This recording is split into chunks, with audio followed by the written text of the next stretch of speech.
castelo forte é o nosso Deus. Irmãos, abramos a palavra do Senhor no livro de Atos, capítulo de número 11. Atos 11.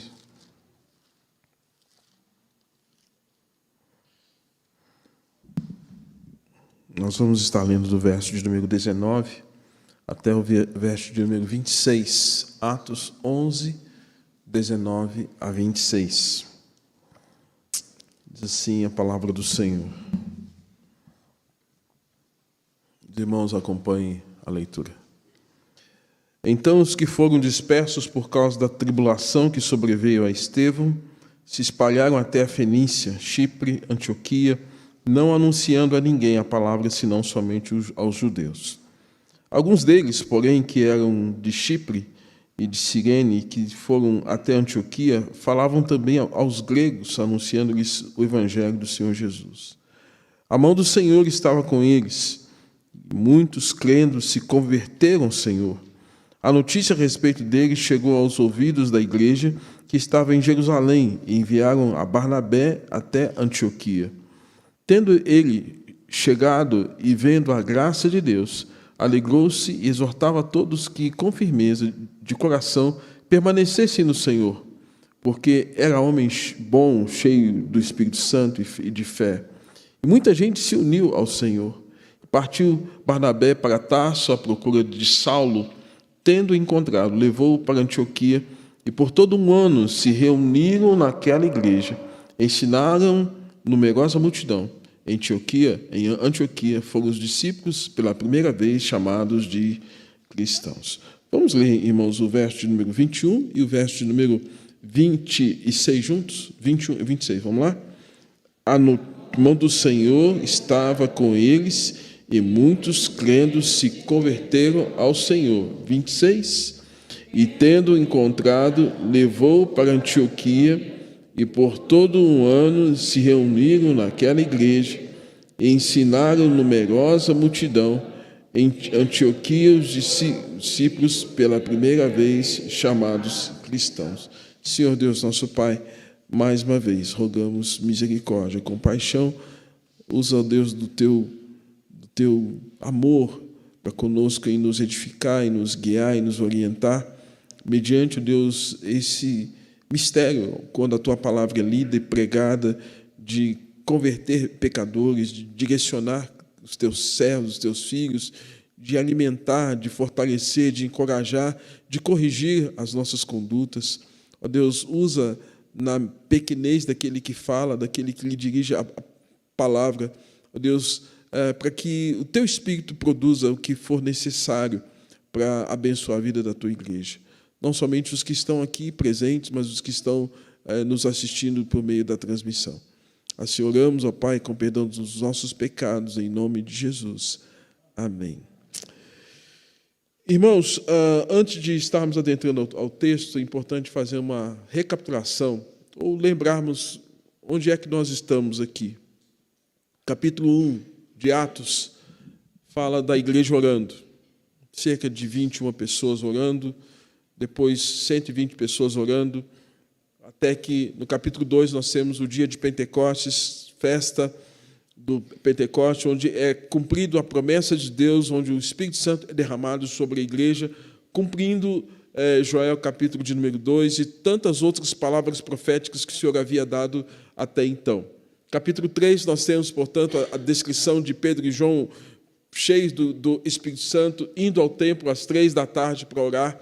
Capítulo 3, finalzinho, começa um pouco da perseguição e da persuasão na tentativa de calar a voz profética. E calar a voz profética, calar a voz dos apóstolos, ela era calar a voz da igreja.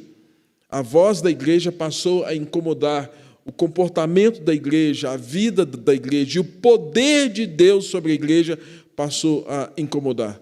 Capítulo 4, nós temos uma descrição de perseguição afrontosa contra a igreja, mas a igreja está orando, havia comunhão, havia ensino, havia o compartilhamento, e a igreja caminhava a uma só voz, num só espírito, em direção aos planos e aos projetos de Deus. Capítulo 5, a gente tem uma descrição de um casal que estava dissonante daquilo tudo que estava acontecendo. O Espírito de Deus fluindo, graça, poder, majestade, trazendo vigor, salvação à igreja, e um casal destoando. E Ananias e Safira eram esse casal. Destoaram diante do fato de que o Senhor estava ministrando com poder e graça, e ninguém precisava ficar preocupado com as questões do dia a dia, e eles, por conta de uma mentira, mentiram a Deus, mentiram aos apóstolos, mentiram ao Espírito Santo de Deus e foram sentenciados com a morte. Capítulo 6, nós temos a descrição de homens de Deus que estavam sendo necessários até então, visto que os apóstolos se ocupavam com a palavra e com a oração, havia uma falta de atendimento aos helenistas. Helenistas eram todos aqueles que eram de origem, provavelmente da Grécia, né, e que estavam, naquele contexto, em Jerusalém.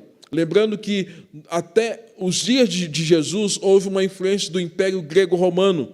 Império Grego-Romano, ou seja, o Império Romano e a influência dos gregos antes, inclusive, do ministério de Jesus, antes, inclusive, do nascimento de Jesus. Todos ali em volta de Jerusalém.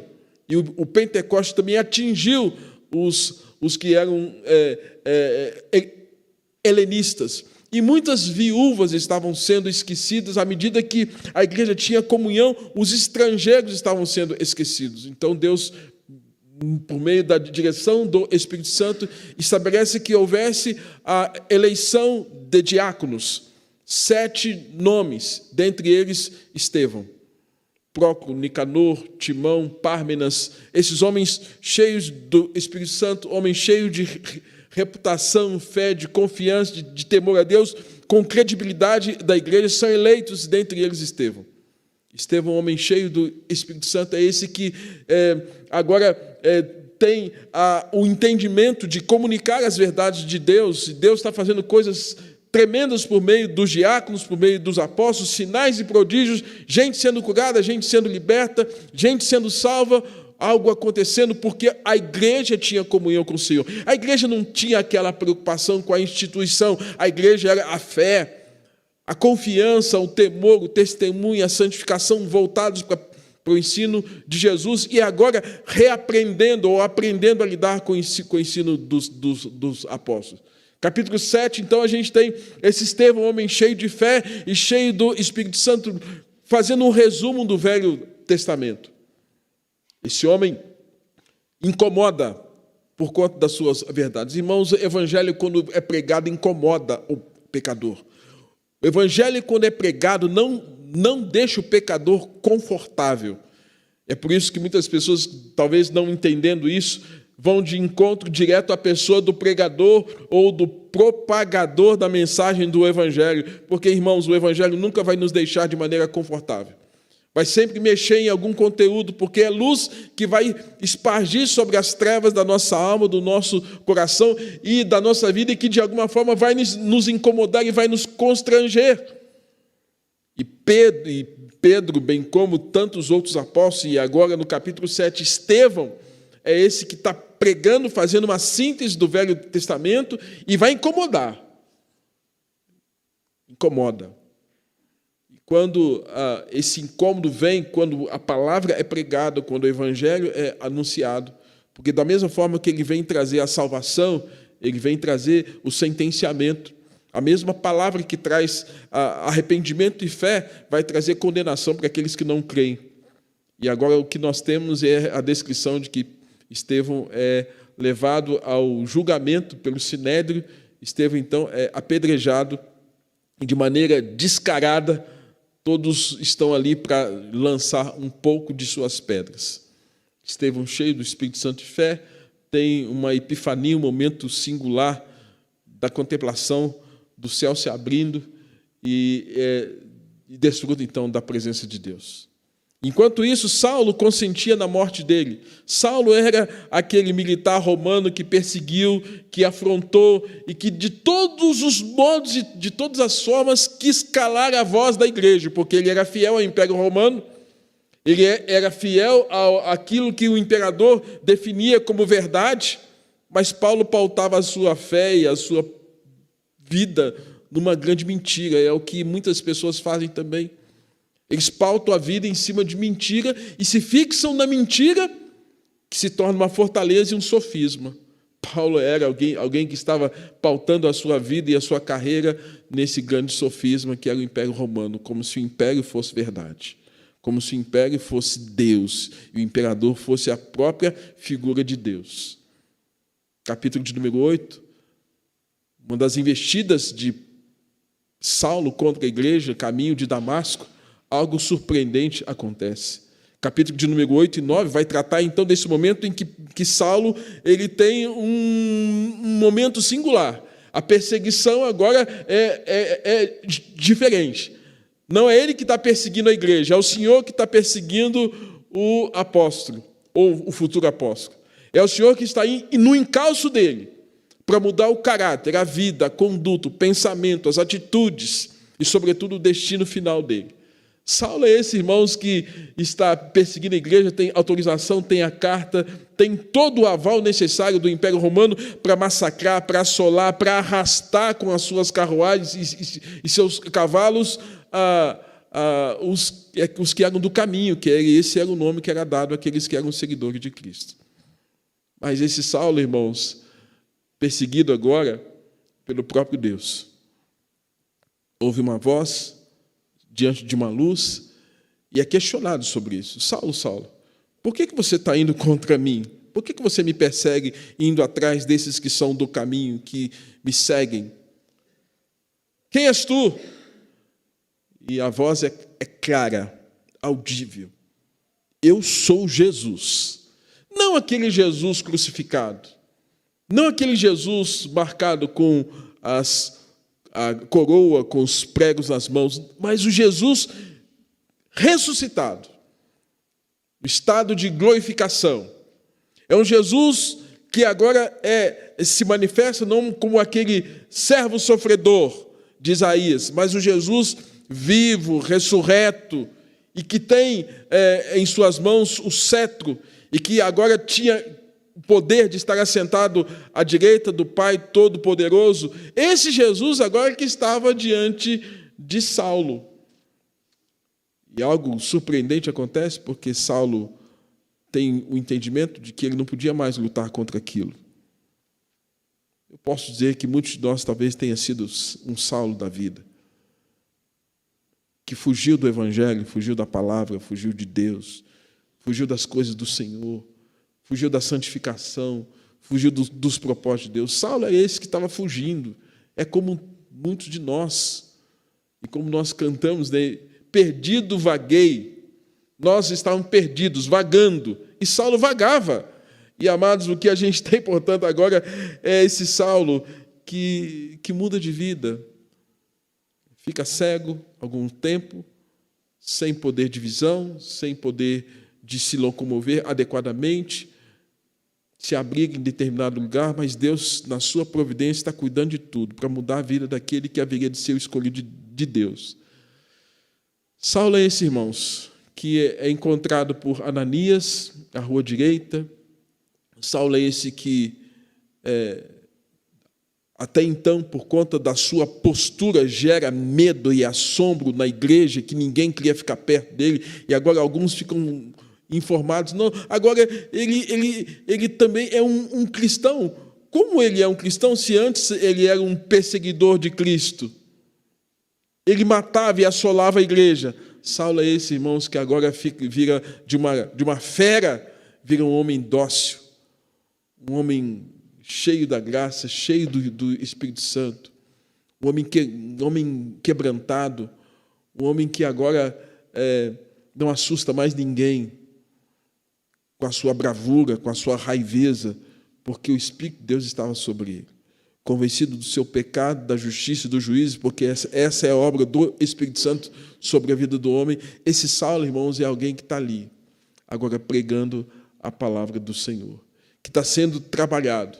Ananias, a princípio, posteriormente, Barnabé. Capítulo 10, há uma mudança de foco no livro de Atos. Já que no capítulo 2 nós temos o Pentecostes dos judeus, Deus derramando graça, uma promessa aos judeus. no capítulo 10, algo para mudar a cabeça de todo mundo. E, amados, quando Deus faz algo novo, realmente nos surpreende. Alguém, domingo passado, após o culto, falou assim: pastor, se eu fosse Pedro, faria a mesma coisa, porque é difícil. Porque pela tradição judaica, irmãos, nenhum judeu podia ter contato com gentio. Um para cá, o outro para lá. Era parte de toda uma orientação. O povo eleito, o povo escolhido. Mas Deus muda, porque Deus, irmãos, não é que Deus, no seu antropopatismo, no fato de Deus, de nós entendermos o sentimento de Deus, e quando a Bíblia fala que Deus se arrepende, parece que a gente tem ideia de que Deus mudou alguma coisa, Deus fez alguma coisa errada. Não, fazia parte do plano de Deus mudar todo esse cenário.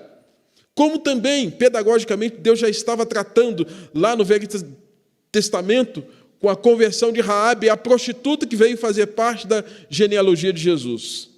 O povo de Nínive, que era um povo que nem Jonas queria ficar perto, e não queria nem ir na cidade, mas Deus estava pedagogicamente tratando para que o povo hebreu soubesse que a salvação não estava confinada tão somente a eles.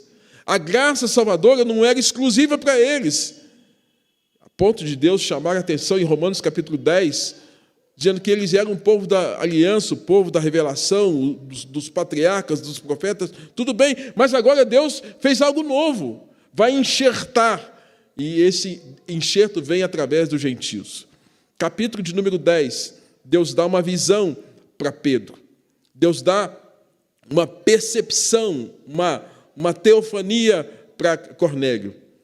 Cornélio, Deus manda anjos. Para Pedro, Deus dá uma visão. E nessa visão, irmãos, algo surpreendente. Deus fala a mesma coisa tanto para um quanto para outro. Um estava na região de Jope, outro estava em outro contexto, mas Deus fala a mesma coisa. Mas o fim da fala de Deus era a salvação do povo gentio. Porque até então era apenas o privilégio dos judeus terem sido abençoados com o Espírito Santo. Mas agora não. Agora era diferente. Na visão, animais, grande lençol, e Deus falando com Pedro: mata e come. Senhor, como? Como eu posso fazer isso? E na visão que Pedro tem, Pedro se achava impuro em tocar, em ao menos ter aquela visão. Mas Deus chama-lhe a atenção: o que eu purifiquei, quem é você para considerar impuro?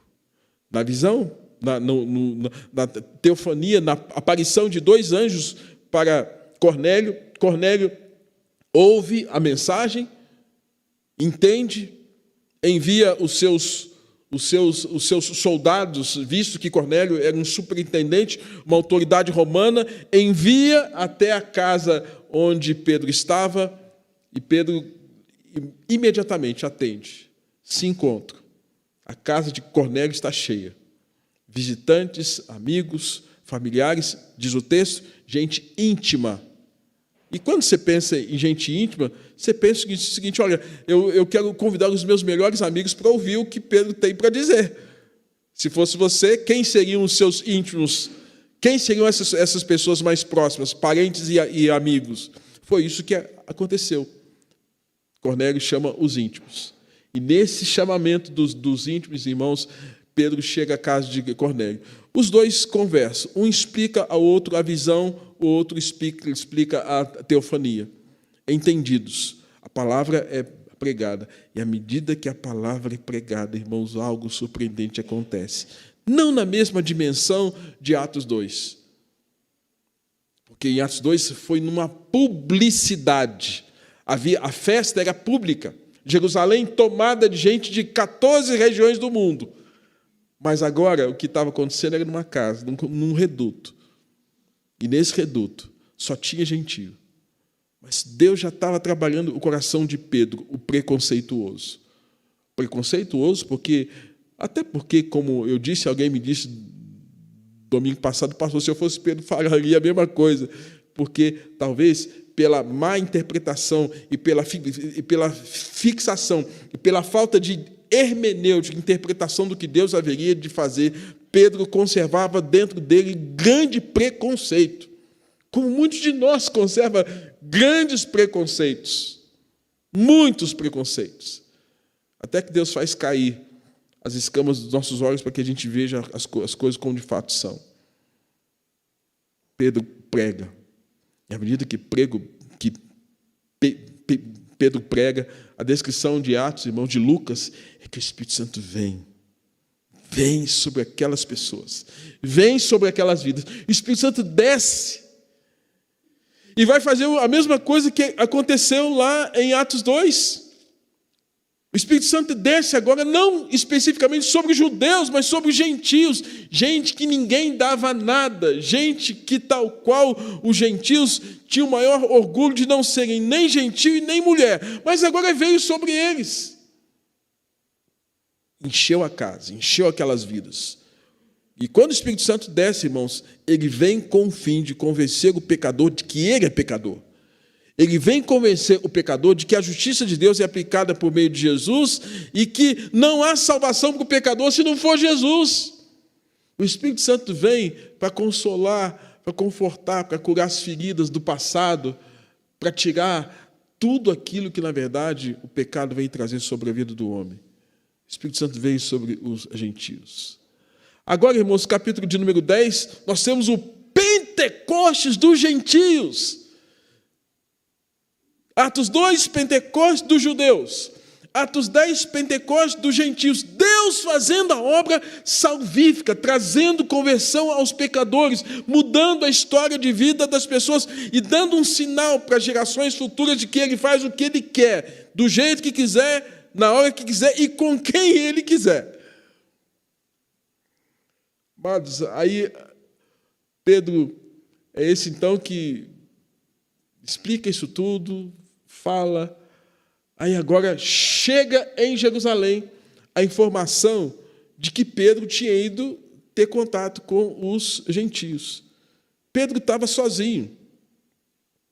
E aí o que vai acontecer em Jerusalém? Os apóstolos não sabiam do que estava acontecendo. E tal qual Pedro, talvez os apóstolos ficassem também assustados e até mesmo escandalizados. Pedro pregando para gentios, entrando na casa de gentios. Irmãos, o capítulo 11, portanto, é uma apologia, é uma defesa. Pedro está explicando para os apóstolos e para toda a igreja o que havia acontecido. E como eles são muito detalhistas, ele vai explicar a fala de Cornélio, vai explicar o que aconteceu com ele e vai tentar, assim, persuadi-los de que tudo aquilo que aconteceu, gente, foi por intervenção de Deus. Não foi por um ato meramente humano, não foi porque Pedro, eu vou lá. Não, foi tudo direção de Deus. O Espírito Santo estava naquilo, Deus estava naquilo, os projetos de Deus sendo alcançados e realizados por meio do apóstolo. E aí, lá no finalzinho do capítulo de número 11, nós temos a descrição do fato de que, capítulo de número 11, verso 17, fala assim: pois se Deus concedeu o mesmo dom que a nós, nos outorgou quando cremos no Senhor Jesus, quem era eu para que pudesse resistir a Deus? Verso 18, e diz que ouvindo essas coisas, o que aconteceu? Apazigou. Ai, Pedro, tudo bem, é isso mesmo. A gente também estava pensando errado como você. A gente também talvez tinha algumas dificuldades como você tinha. Apazigou o coração. Irmãos, portanto, o capítulo 11 é um relatório. É um relatório. Por que a gente dá relatório? Por que a gente presta conta? Relatório, irmãos, são importantes para a gente olhar o que a gente fez lá atrás. Relatórios são importantes para a gente ver, avaliar se a gente fez certo, se a gente fez errado. Tem gente que não gosta de prestar relatórios. Eu louvo a Deus pela igreja presbiteriana, porque aqui os irmãos prestam relatórios, o pastor presta relatório, o presbitério presta relatório, e é um ensaio para a gente avaliar sempre o que está certo e o que está errado. Se a gente fez bem, se a gente não fez bem. Quem não presta relatório, irmãos, eu fico temeroso, porque passa a se configurar tal qual a epístola de Pedro vai dizer, que parece que são pessoas que pastoreiam a si mesmas. São pastores que apacentam a si mesmos. E as igrejas nas quais são igrejas com regime congregacional, onde o pastor é a sumidade, onde o ancião é a sumidade, eu temo muito por essa igreja, porque são pessoas que não prestam relatórios. A gente prestando relatório, às vezes, já faz análise e tem coisas erradas. Imagina para quem não se preza em prestar relatórios. Pedro está prestando relatório. E, amados, a Bíblia fala que um dia todos nós vamos comparecer perante o tribunal de Deus, e todos nós vamos ter que prestar um relatório da nossa vida.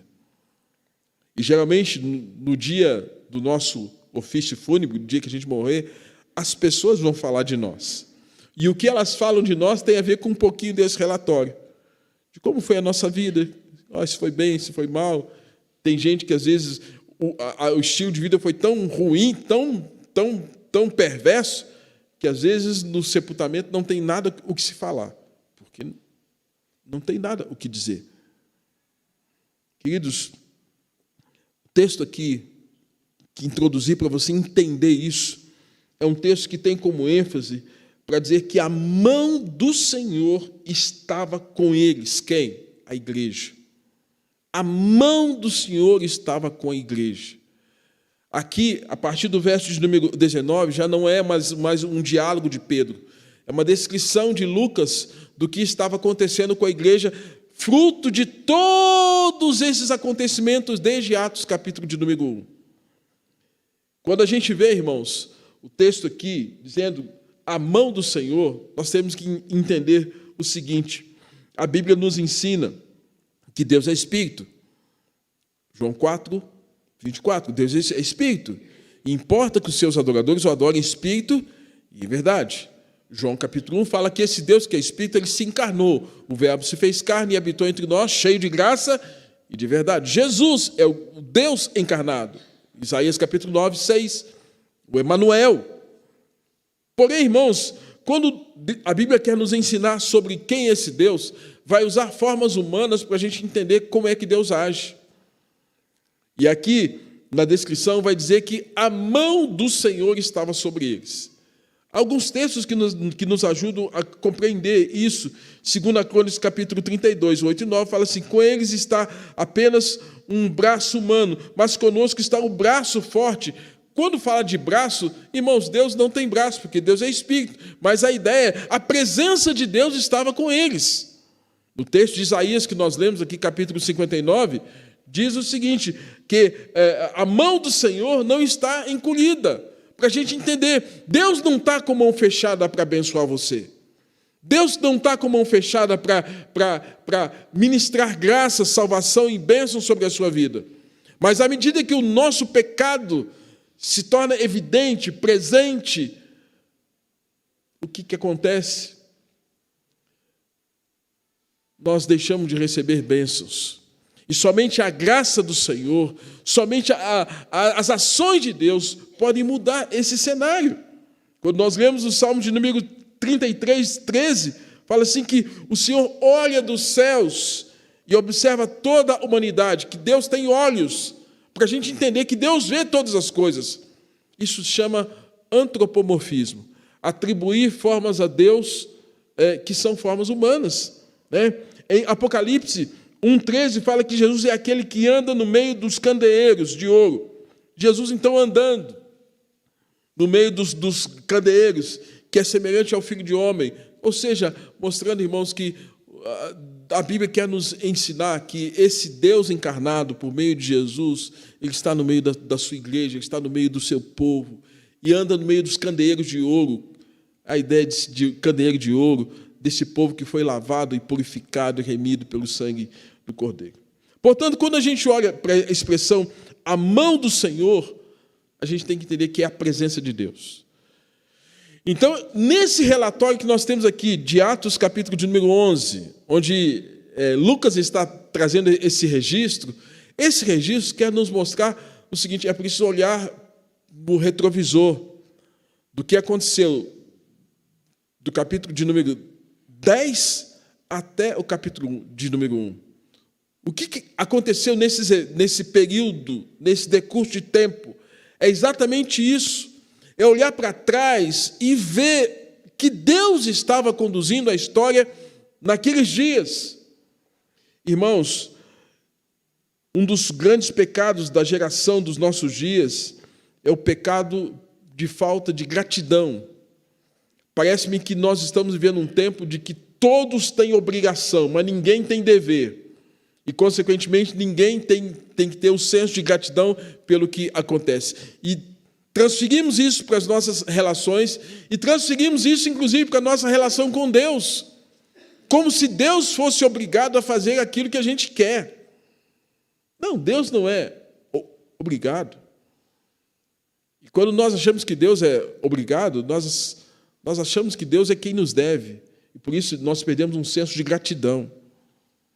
Eu queria que você entendesse que nós precisamos ter um senso de gratidão em relação a quando o Evangelho chegou na nossa vida. Quando o Evangelho chegou na nossa casa.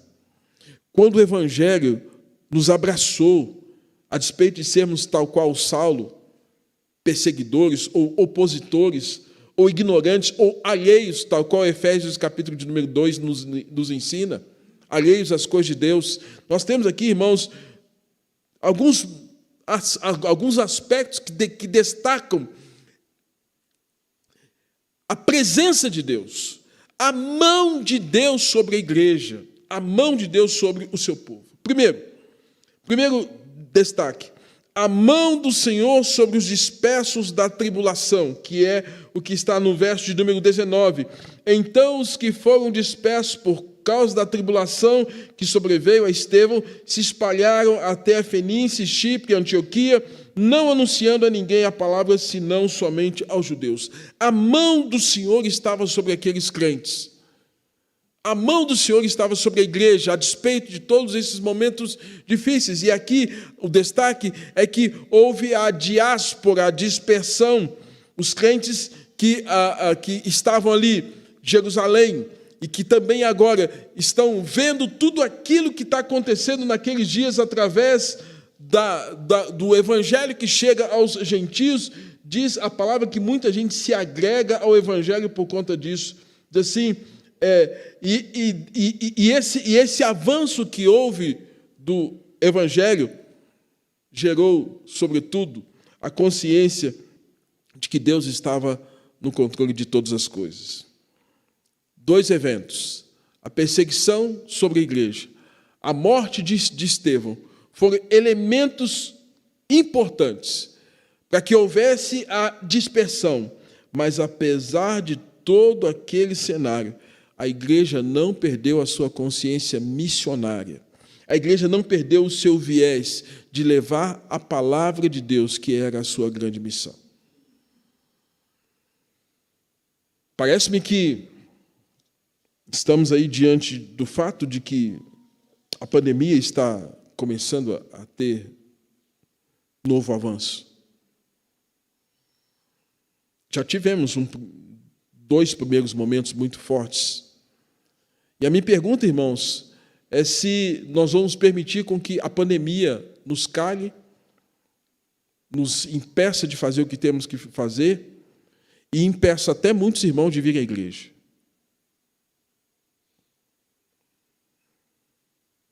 A pandemia fez com que muitas pessoas se encolhessem. Um vírus invisível nos empurrou para dentro de casa. E a perseguição sobre a igreja não impediu com que a igreja fizesse o que tivesse que fazer. Não impediu dos crentes de viverem a vida cristã. Não impediu os crentes de se espalharem a despeito da perseguição, de viverem a fé que Deus havia repartido a eles. Porque a mão do Senhor era com eles. Segundo, a mão do Senhor era com eles, anunciando a ninguém a palavra, senão somente aos judeus. Os comentaristas dizem aqui que aqueles judeus, a princípio, estavam tão focados que acudiram, a princípio, os seus próprios patrícios. Acudir os próprios patrícios talvez tivesse até uma relação com aquilo que Deus havia posteriormente dito por meio de Paulo. Porque ele fala assim, porque não me envergonho do Evangelho de Cristo, pois é o poder de Deus para a salvação daquele que crê. Ele fala, primeiro de quem? Depois do grego. Talvez pudessem eles ter a primazia.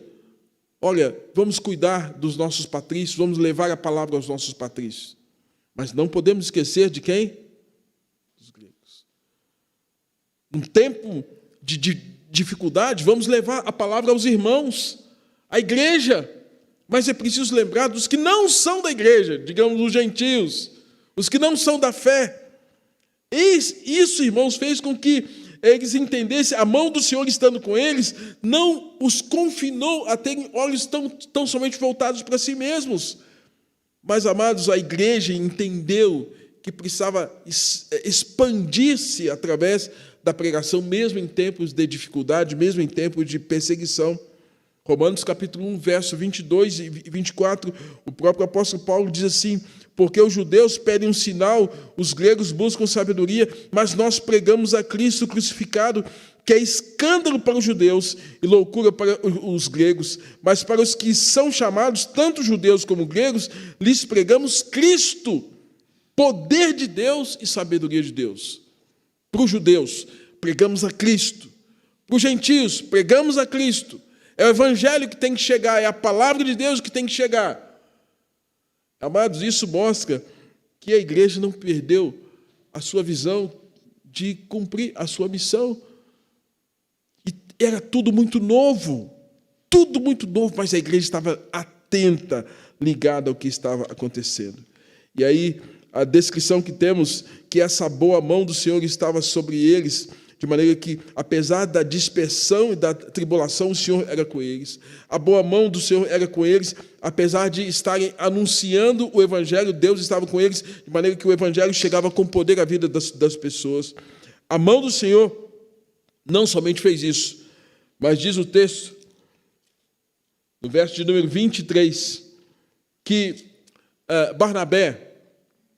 Barnabé havia chegado onde os apóstolos estavam ali, e Barnabé, observando tudo aquilo ali, chegando em Antioquia, diz o texto que ele viu algumas coisas importantes. Irmãos, imaginem alguém nos visitando, alguém visitando a igreja do Vale, conhecendo a igreja do Vale.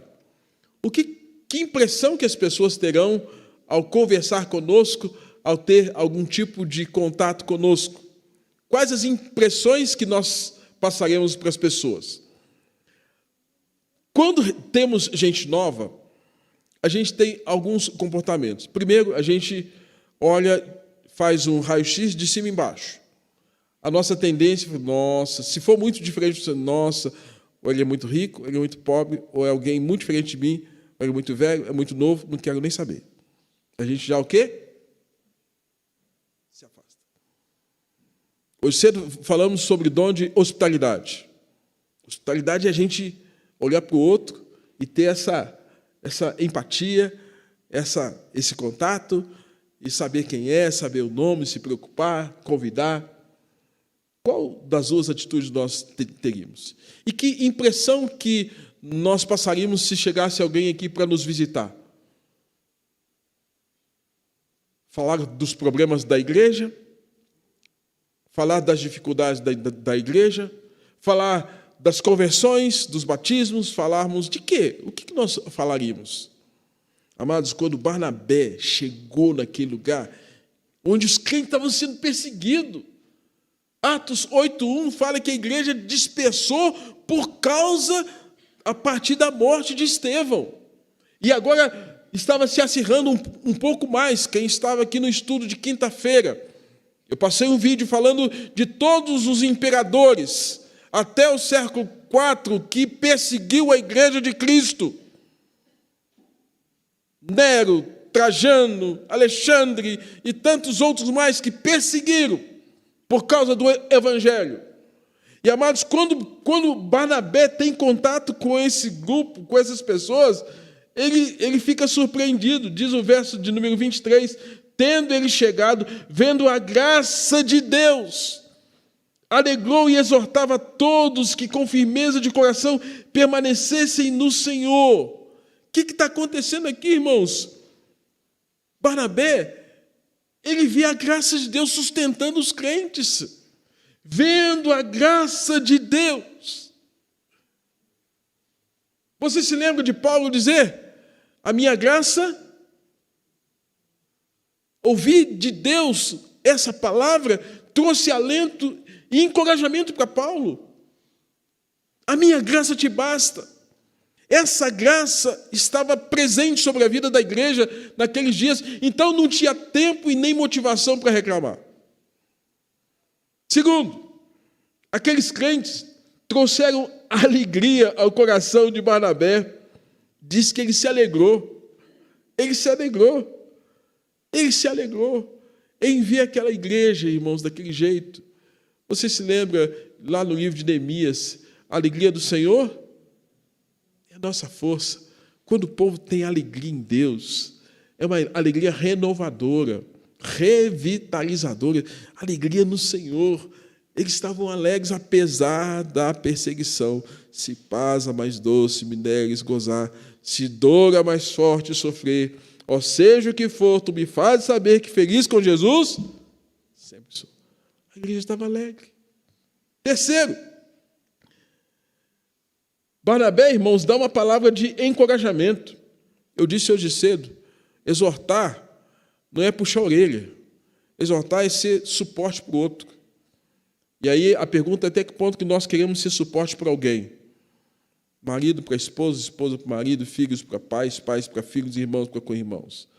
Ser suporte é aguentar firme, para não deixar o outro cair.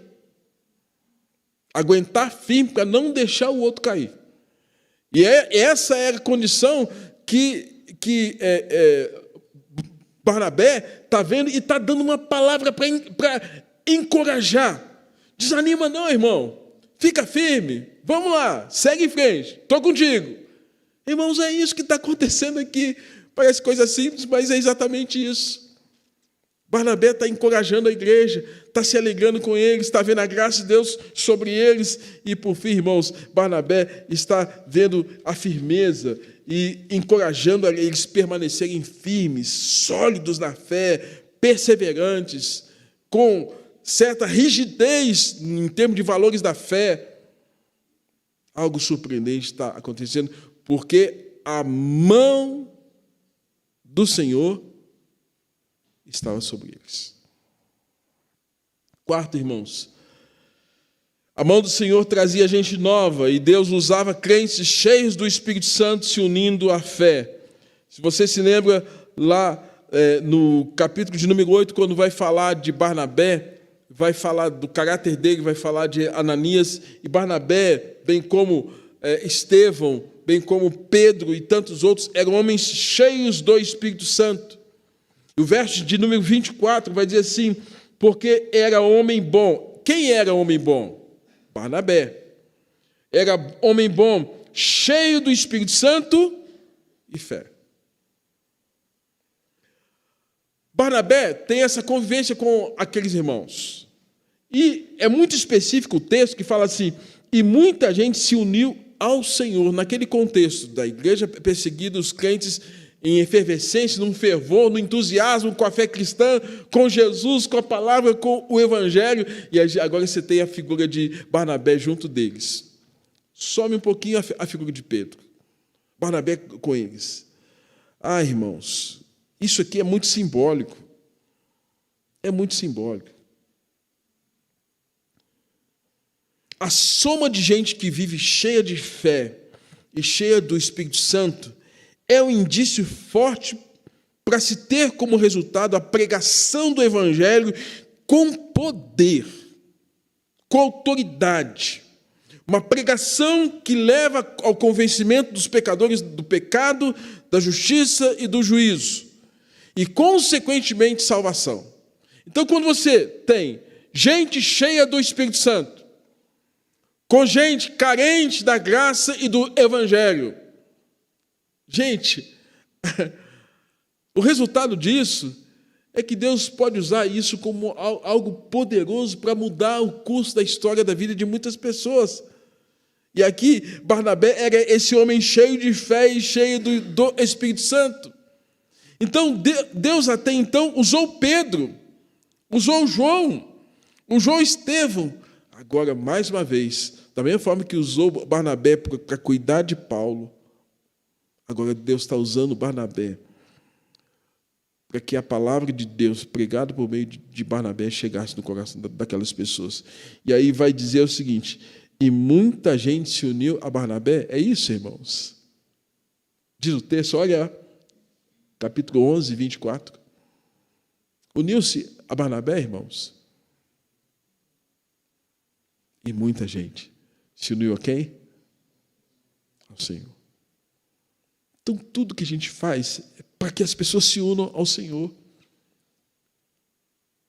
Na teologia, a gente diz que agora vem uma união mística, onde Cristo nos chama a ser um com Ele, a participar da vida com Deus com Ele. Então, esse unir aqui, irmãos, é uma palavra simples, mas o que está por trás aqui é muita complexidade. Porque esse uniu aqui fez parte de um plano de salvação, esse uniu fez parte de Deus mandar Jesus, esse uniu fez parte de Deus permitir que Jesus morresse na cruz, ressuscitasse, derramasse o seu Espírito, tanta coisa envolvida para que, num simples texto, nós temos a descrição, que agora, por meio da pregação de Barnabé e da vida dele, do testemunho da igreja, muita gente está se unindo ao Evangelho. Irmãos, se nós entendêssemos de fato o que é o Evangelho, nós valorizaríamos muito mais essa grande pérola preciosa, esse grande tesouro que Deus colocou nas nossas mãos. Às vezes nós não valorizamos tanto quanto deveríamos. Deus usando pessoas marcadas e cheias do Espírito Santo. A palavra chegando com poder e com autoridade no coração das pessoas. 1 Coríntios capítulo 2, 4 e 5, diz assim, o apóstolo Paulo: e a minha palavra e a minha pregação não consistiram em palavras persuasivas de sabedoria humana, mas em demonstração do Espírito de poder, para que vossa fé não se apoiasse em sabedoria dos homens, mas no poder de Deus. Isso que estava acontecendo. A fé daquelas pessoas que se uniam ao Evangelho não era por conta de Pedro, não era por conta de Paulo, não era por conta de Barnabé, mas o Deus que agia na vida de Barnabé, o Deus que agia na vida de Estevão, o Deus que agia na vida de João, o Deus que estava agindo na igreja naqueles dias, e as pessoas se uniam à fé. Infelizmente, há muitos lugares onde as pessoas não têm mais a preocupação com conversão de pecadores. E, amados, se não for essa a nossa maior preocupação, que Deus converta vidas. Você já parou para pensar quantas pessoas na sua família não conhecem o Evangelho? Não estão vivendo o Evangelho? Será que isso não causa uma agonia? Será que isso não te causa um aperto? Não te causa uma angústia? Será que saber que ainda há pessoas na nossa família, no nosso meio social, na nossa convivência, que ainda não conhecem o Evangelho, será que isso não nos angustia? Será que estamos passivos e tão indiferentes a essa realidade? Amados, é por isso que nós temos que crer que Deus vai usar pessoas cheias do Espírito Santo, cheias de fé, porque não é a nossa palavra que vai mudar a vida do pecador, é o Espírito Santo. E se a gente não tiver uma vida com Ele, com Deus, com a obra do Espírito Santo, com Jesus, a gente não vai ter autoridade para pregar o Evangelho. A mão do Senhor era com a igreja. E por fim, irmãos, a mão do Senhor fez seguidores de Cristo em verdadeiros cristãos. É aqui que nós temos a primeira descrição que aqueles que estavam seguindo a Cristo, aqueles que respondiam sim ao cristianismo, ao evangelho, foram cognominados. E esse título, irmãos, não foi dado pela própria igreja. Esse título foi dado, segundo os pensadores, pelos que observavam a conduta e o estilo de vida daquelas pessoas. Já que Cristo ofereceu-se a si mesmo, já que Cristo humilhou-se a si mesmo, já que Cristo estava disposto a morrer em obediência e amor a Deus, já que Cristo é assim, os que se postam como seguidores de Cristo também estão oferecendo as suas vidas, pregando o Evangelho e se dispondo, inclusive, a morrer como Cristo morreu. Amados, é exatamente isso que nós temos aqui. Verso 26, tendo encontrado, diz o 25, partiu Barnabé para Tarso e procurou a Saulo. Barnabé ainda estava naquele processo de cuidar, de discipular o Saulo. E tendo encontrado, levou para Antioquia. E por um ano se reuniram naquela igreja. Saulo, o discípulo, com o discipulador Barnabé. A igreja, e diz o texto, e por um ano se reuniram naquela igreja e ensinaram numerosa multidão. Gente ouvindo por meio de Barnabé e a liderança de Barnabé e Saulo. Em Antioquia foram os discípulos, pela primeira vez, chamados de cristãos.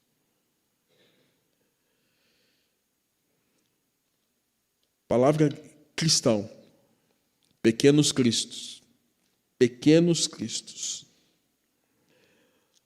Um comentarista disse o seguinte, século XVI, Zacarias, o Sinos, ele fala algo precioso.